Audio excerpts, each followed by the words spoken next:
8 أكتوبر عام 1963 وقعت حرب بين الجزائر والمغرب، أطلق عليها حرب الرمال. استمرت الحرب 29 يوما، وتوقفت المعارك في 5 نوفمبر عام 1963 بوساطة عربية ومنظمة الوحدة الإفريقية، وانتهت الحرب بتوقيع اتفاق نهائي لوقف إطلاق النار في 20 فبراير عام 1964 في مدينة باماكو عاصمة مالي.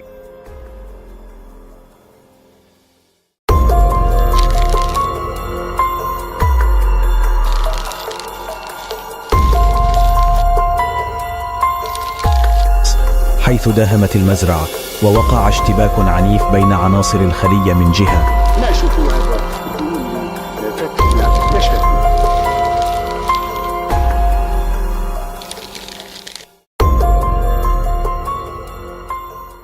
بعد احتلال فرنسا للجزائر عام 1830 قامت المدن المغربية وسكانها باحتضان المقاومة الجزائرية ودعمهم بالمال والسلاح، فاقتنعت فرنسا أن هذا الدعم سبب كاف لاحتلال المغرب والقضاء على القاعدة الخلفية للمقاومة الجزائرية، فقامت فرنسا بمهاجمة المدن الحدودية المغربية بدعوى ملاحقة العناصر الثائرة ضد فرنسا، ودخلت في حرب مع الجيش المغربي في معركة إيسلي عام 1844، وانتهت بانتصار فرنسا وفرضها لشروط قاسية على المغرب تمثلت في الاستيلاء على بعض الأراضي المغربية عقابا لها، وفرضت غرامة مالية عليها، ومنعت المغرب من تقديم الدعم للجزائر.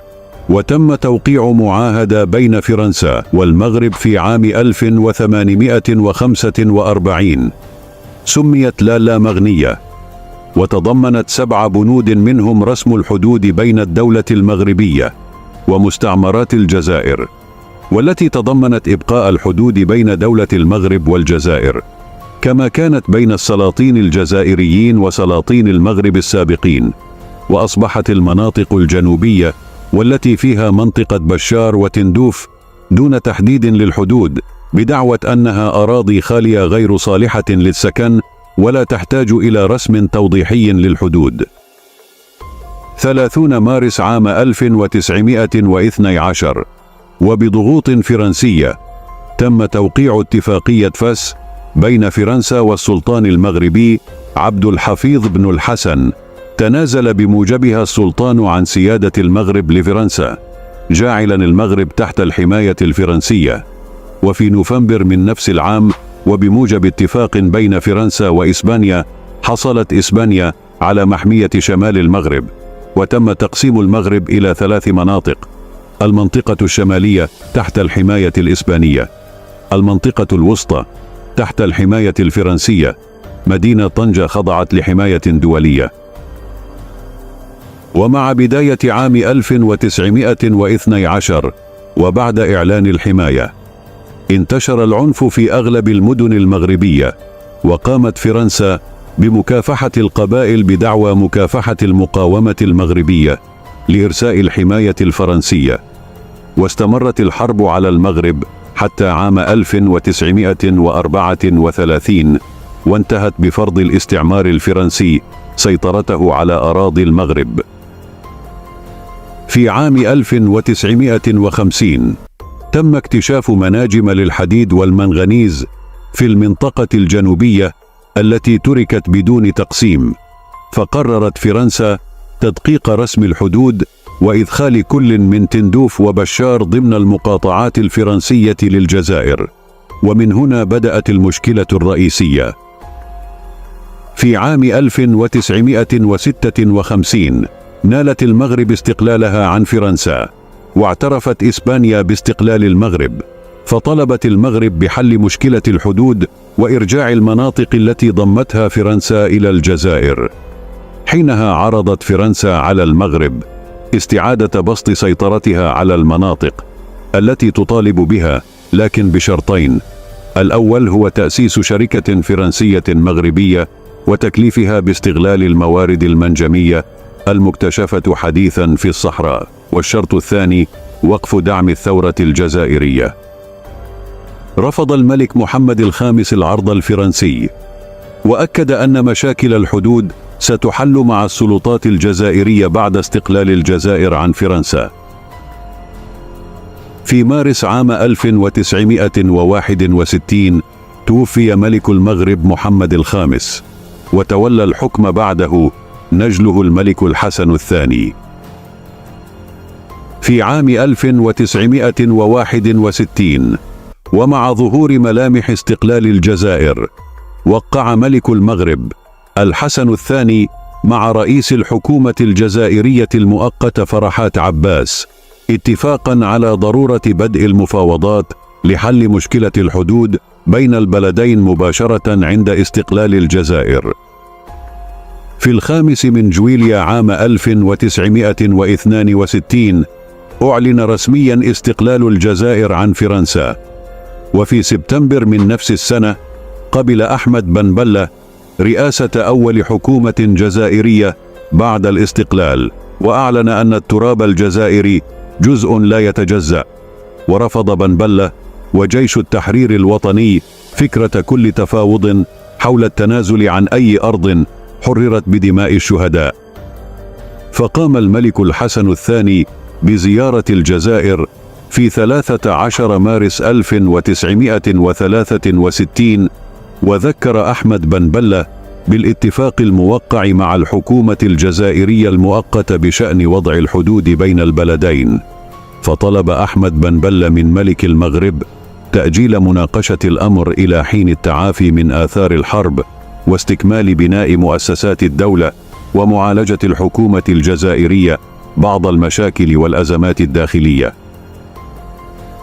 بعد زيارة ملك المغرب للجزائر اندلعت بشكل مفاجئ حرب إعلامية بين البلدين، وصرحت الجزائر أن المغرب لديها أطماع توسعية في المنطقة، وصرحت المغرب أن الاتهامات الجزائرية المدعومة إعلاميا من مصر والتي تبحث لها عن امتداد في منطقة المغرب العربي عناصر قلق تهدد وحدة البلاد.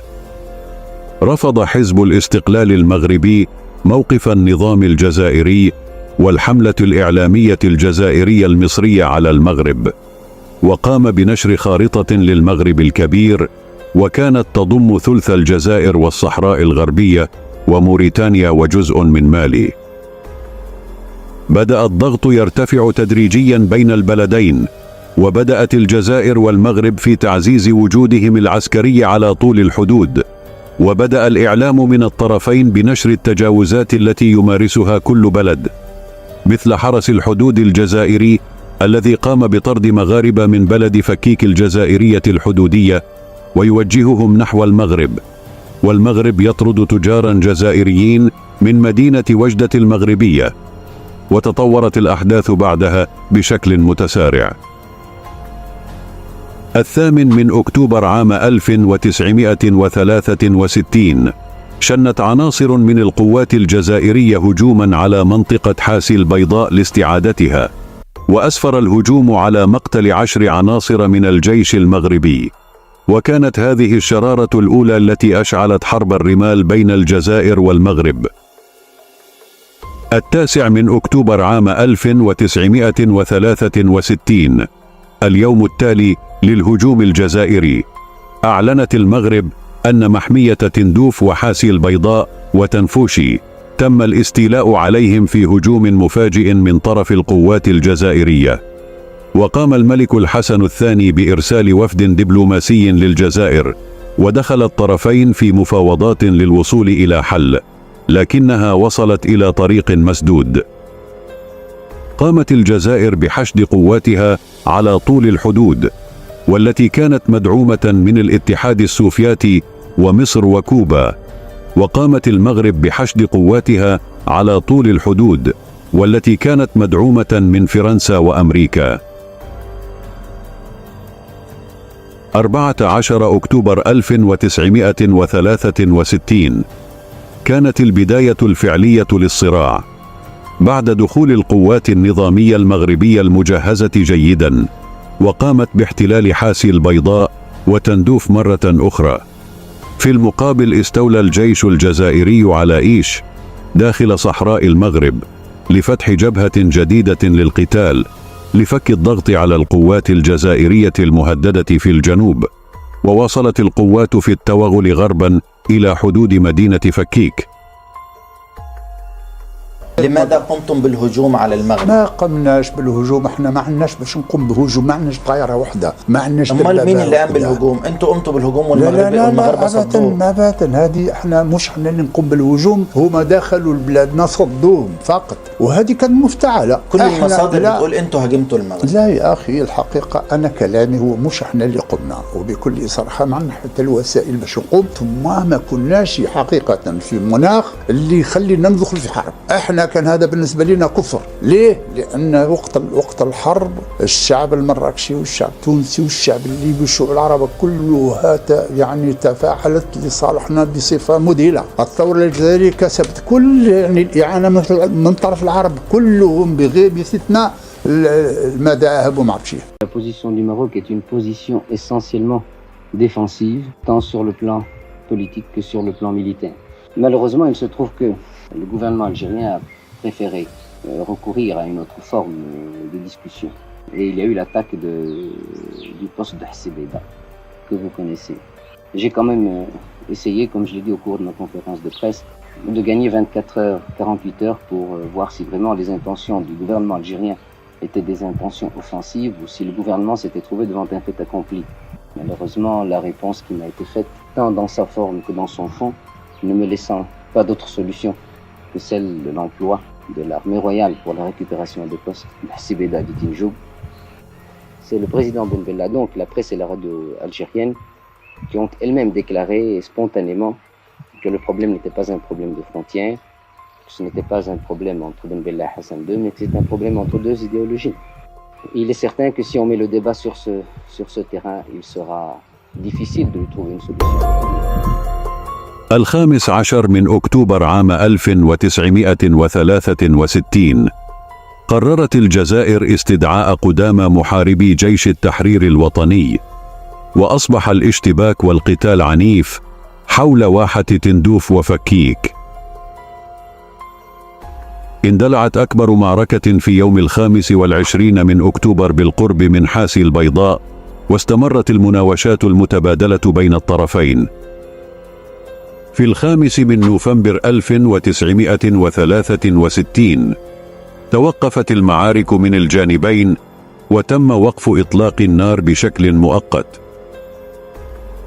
في 20 من نوفمبر عام 1964 نجحت جهود جامعة الدول العربية ومنظمة الوحدة الإفريقية بقيادة الإمبراطور الأثيوبي هيلاسي لاسي وبعض الرؤساء العرب في توقيع اتفاق نهائي لوقف إطلاق النار وتحديد منطقة منزوعة السلاح، وتشكيل لجنة تحكيم لتحديد المسؤولية حول من بدأ العمليات الحربية بين البلدين، ودراسة مشكلة الحدود بين الطرفين وتقديم مقترحات إيجابية لهم.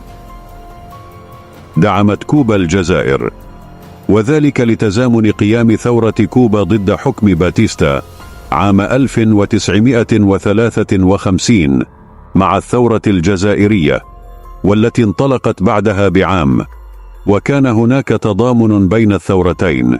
وبعد نجاح الثورة الكوبية حدث تقارب بين زعماء الثورتين، وكانت كوبا من بين الدول الأولى التي اعترفت باستقلال الجزائر. وبعد استقلال الجزائر انطلقت سلسلة لقاءات بين قادة كوبا والجزائر، وترجمت هذه اللقاءات إلى اتفاقيات وشراكات في شتى المجالات.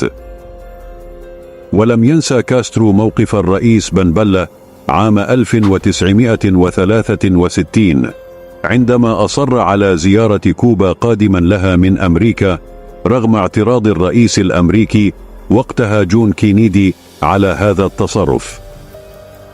الموقف الذي ترك أثرا في نفس كاسترو، فأرسلت كوبا الدعم العسكري للجزائر دون طلب من الجزائر.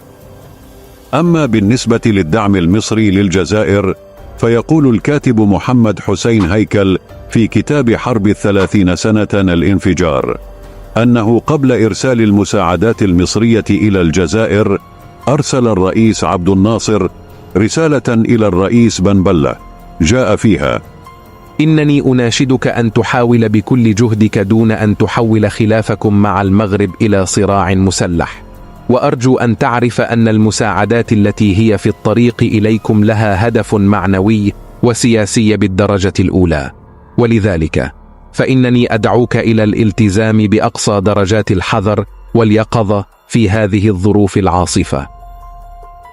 ساند الرئيس جمال عبد الناصر الجزائر في حرب الرمال لأنه كان ضد الأنظمة الملكية العربية ويصنفها كأنظمة رجعية، وكان يساند الحركات الثورية ضدها، وكذلك للتقارب بين الرئيس عبد الناصر وقادة جبهة التحرير منذ اندلاع الثورة ودعمه لثورة الجزائر.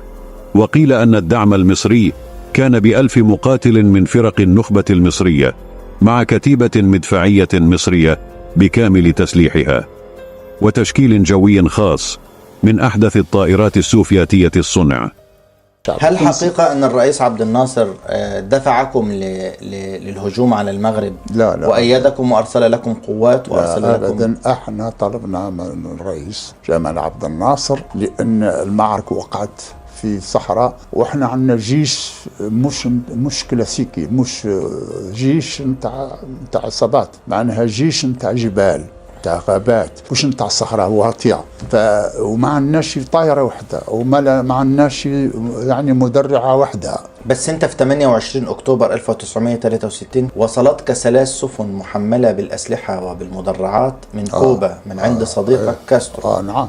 واستخدمت هذه في الحرب ضد المغرب؟ لا، ما استخدمناهاش والله، وصلت في الآخر، ولا استخدمنا كذلك للطائرات اللي أرسلها لي جمال عبد الناصر. طائرات عبد الناصر أرسل لك طائرات وضربت بها الحدود المغربية؟ ولا ضربت فيها حدود المغرب، ولا طائرة واحدة طلعت، ولا جندي مصري ساعد في يعني دخول. بس المغاربة أعلنوا عن اعتقال 2 مصريين. جاءوا على أن يساعدونا، ولكن الحمد لله المعركة هذه وقعت في شهر يعني انتهت. يعني مشينا للمالي وفضينا المشكل، وفي رأيي الامريكان هم اللي ضغطوا على حسن الثاني على ان الحل يكون سريع، لان شافوا الطائرات وصلت، الطائرات اللي نتاع يعني القصف وصلت للجزائر، وشافوا بان المساله من عند عبد الناصر. جمال عبد الناصر. ضمت القوات الجوية المصرية بعض الطيارين المصريين والذين كانوا من أفضل الطيارين المقاتلين، وقيل أن الرئيس المصري الأسبق حسني مبارك كان أحد الطيارين. أسرت المغرب الطيارين المصريين والذين كانوا على متن طائرة هليكوبتر جزائرية في مهمة استطلاعية، وعرضت المغرب فيديو للطيارين المصريين الأسرى على وسائل الإعلام العالمية، ولم يكن حسني مبارك من بينهم.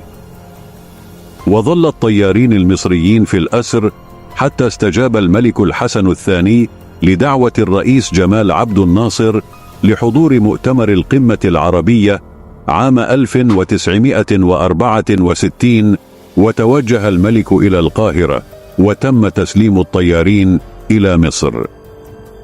لاحقا أعلن في المغرب أن الرئيس الأسبق حسني مبارك كان ضمن الطيارين الأسرى، ولم تصدر أي رواية رسمية من الجانب المصري.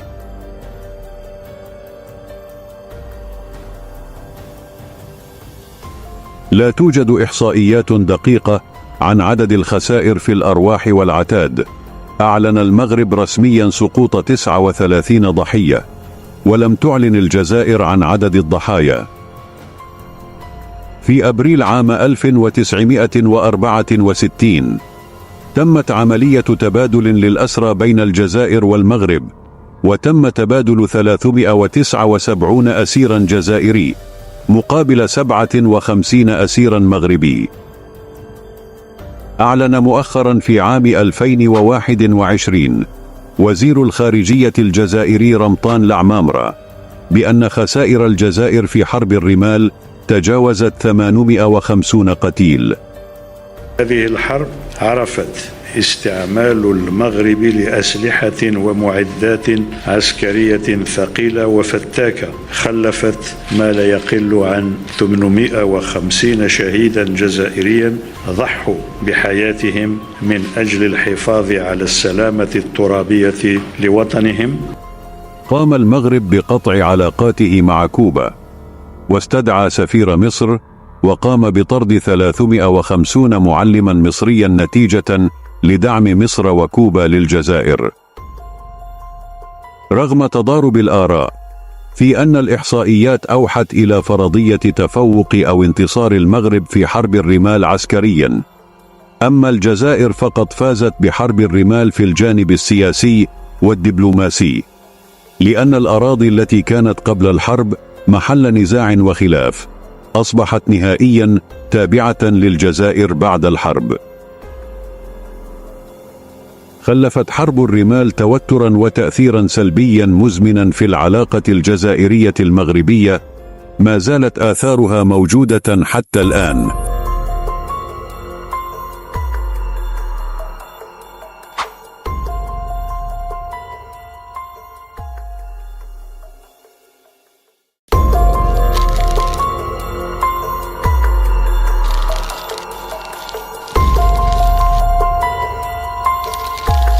حيث داهمت المزرعة ووقع اشتباك عنيف بين عناصر الخلية من جهة. ناشطوا هذا فتنا نشأت